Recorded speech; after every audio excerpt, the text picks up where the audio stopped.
আসসালামু আলাইকুম, সবাই নিশ্চয়ই ভালো আছেন। আরেকটা রেসিপি নিয়ে আপনাদের সামনে হাজির হলাম। আজকের রেসিপি হচ্ছে বাসবুসা। এই বাসবুসা আরাবিক একটি খাবার বা আরাবিক একটি কেক বলতে পারেন।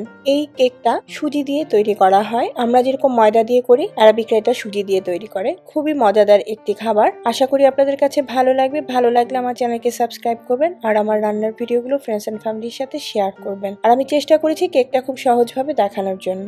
প্রথমেই আমি একটা বলে 1.5 কাপ পরিমাণ সুজি নিয়ে নিয়েছি।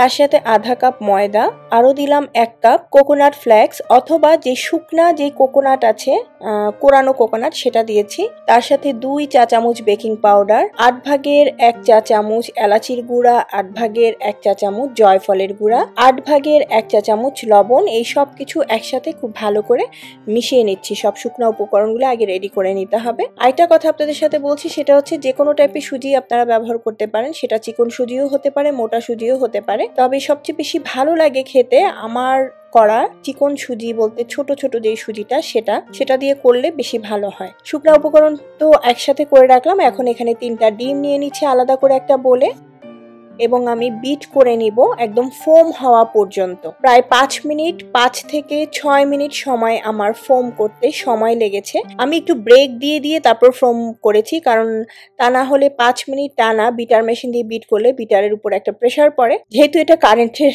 মেশিন, সেই জন্য আমি একটু 6 মিনিটের মতো করার সময় আমি মাঝখানে একটু ব্রেক দিয়ে দিয়ে 30 সেকেন্ড ব্রেক দিয়ে দিয়ে তারপর আমি এই ফোমটা তৈরি করে নিয়েছি। আপনারা ঠিক একইভাবে এরকম ফোম তৈরি করে নেবেন। দেখেন ডিমটা কতটা ফুলে উঠেছে এবং সাদা হয়ে এসেছে। ঠিক এই সময় আমি এখানে 4 ভাগের 1 কাপ চিনি দিয়ে দিলাম। দিয়ে আমি আবার বিট করে নিচ্ছি 2 থেকে 3 মিনিটের জন্য। চিনিটা গলে যাওয়া পর্যন্ত আসলে বিট করে নিতে হবে। সেটা 2-3 মিনিট সময় লেগেছে আমার। চিনিটা গলে গিয়েছে। এখন আমি বিটার মেশিনটাকে সরিয়ে রাখছি। এখন আমি যেটা করব সেটা হচ্ছে একটা মগের মধ্যে আমি আধা কাপ লিকুইড দুধ নিয়ে নিচ্ছি। তার সাথে আধা কাপ পরিমাণ যেই দই আছে, টক দই, সেটা আমি ব্যবহার করেছি। এই দুটো জিনিসকে আমি খুব ভালো করে ফেটে নিব।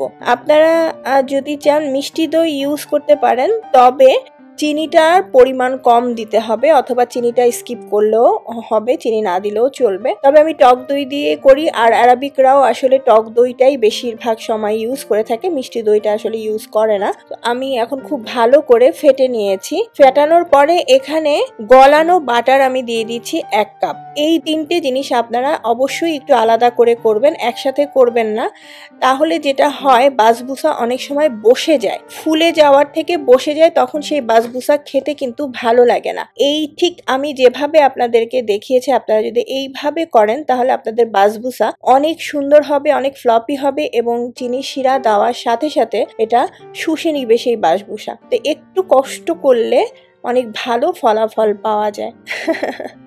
তো আমি এখন সেই বাটার এবং টক দই এবং দুধ একসাথে যেটা মিলিয়ে নিয়েছি, সেটা আমি ডিমের যে মিশ্রণটা আছে তার সাথে দিয়ে ভালো করে হুইস্কের সাহায্যে মিশিয়ে নিচ্ছি। খুব বেশি সময় কিন্তু মিশানোর দরকার নেই, জাস্ট সবকিছু যেন একসাথে মিশে যায়। এই 30 সেকেন্ড 50 সেকেন্ডের মতো আমি জাস্ট হুইস্ক দিয়ে একটু নেড়ে নিয়েছি। এখন আমি এখানে সেই ড্রাই উপকরণ সবকিছু অল্প অল্প করে দিয়ে দিচ্ছি। চেষ্টা করবেন 2 থেকে 3 বারে মিশানোর জন্য। আর এটা একদম কেকের মতো ওরকম সাবধানে মিশানোর কিছু নেই, এটা যে কোনো ভাবেই আপনারা মিশাতে পারবেন। তো আমি আসলে সুজির যে মিশ্রণটা তৈরি করে রেখেছি, এটা আমি 4 বারে মিশিয়ে নিয়েছি। আপনারাও ঠিক এভাবে মিশিয়ে নেবেন, আপনাদের বাসবুসা অনেক ভালো হবে, আমি একদম গ্যারান্টি দিয়ে বলছি। ঠিক যেভাবে আমি করে নিচ্ছি আপনারাও ঠিক সেভাবেই মিশিয়ে নেবেন, দেখবেন আপনাদের বাসবুসাও খুবই ভালো হয়েছে। আর অনেক জায়গাতেই আমি দেখেছি যে আমরা বাংলাদেশি যারা, অনেকেই কোকোনাটটা ব্যবহার করে না, তবে বাসবুসাতে যে ড্রাই কোকোনাট যেটা বলি আমরা, সেটা কিন্তু অবশ্যই আরাবিকরা ব্যবহার করে থাকেন। বাসবুসার ব্যাটারটা কিন্তু মিশানো হয়ে গেছে অলমোস্ট। এখন এটাকে মোল্ডে ঢেলে নেওয়ার পালা। তবে মোল্ডে ঢালার আগে আমি আরেকটা কথা বলছি, সেটা হচ্ছে এই যে এখন যে লিকুইডি ভাবটা দেখছেন সেটা থাকবে না। সেই জন্য এটাকে 2 থেকে 3 মিনিটের জন্য এই যে বোলের মধ্যে মিশিয়েছি এটার মধ্যে ছেড়ে দিতে হবে, মানে একটু ঘন হওয়ার জন্য রাখতে হবে। সেটা 2 মিনিটও লাগতে পারে, 3 মিনিটও লাগতে পারে। আমি যখন মোল্ডে ঢালবো তখন আপনারা থিকনেসটা একটু দেখবেন, তাহলেই বুঝতে পারবেন। এখন আমি একটা মোল্ড নিয়ে নিচ্ছি 9x9 ইঞ্চি। আমি এখানে ঘি ব্রাশ করে নিচ্ছি, আপনারা তেল অথবা বাটার ব্রাশ করে নেবেন।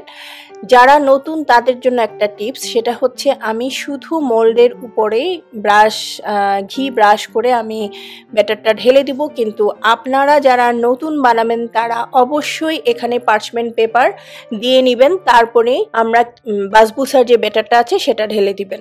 এটা হচ্ছে নতুনদের জন্য, যারা পুরাতন তাদেরকে তো আসলে কিছুই বলার নেই, তারা অবশ্যই অনেক ভালো জানেন। সো নতুনরা আসলে তখন আমি কেন পার্চমেন্ট পেপারের কথা বলছি, পার্চমেন্ট পেপারটা দিলে যখন এটা বেক করা হয়ে যাবে, চিনি শিরা দেওয়া হয়ে যাবে, তখন বের করতে অথবা কেটে যখন বের করবেন তখন আর ভাঙবে না। কেক যেরকম ভাঙে না ঠিক সেরকমই হবে। পার্চমেন্ট পেপারটা না দেন তাহলে অনেক সময় ভেঙে যায়, মানে তলানিতে লেগে যায়। সেটা ব্যাটারটাকে খুব সমান করে নিয়ে কেক যেরকম ট্যাপ করে নেই ঠিক একইভাবে আমি মোলটাকে ট্যাপ করে নিয়েছি। ভিতরে যদি কোনো বাবল থেকে থাকে সে বাবলটা যেন বের হয়ে আসে।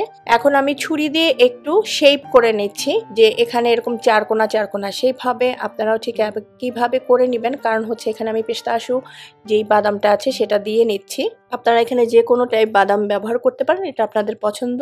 অ্যালমন্ড আর পিস্তাশুটাই ব্যবহার করা হয় বেশি। তো আমি সবগুলির মধ্যে বাদাম দিয়ে দিয়েছি। এখন আমি বাসবুসা বেক করার জন্য নিয়ে যাচ্ছি 330 ফারেনহাইটে 45 মিনিট আমি বেক করব। অ্যাজ ইট ইজ কেকের মতোই কিন্তু জিনিসটা হবে। বাসবুসাটা বেক হতে হতে আমরা এখানে চিনি শিরাটা তৈরি করব।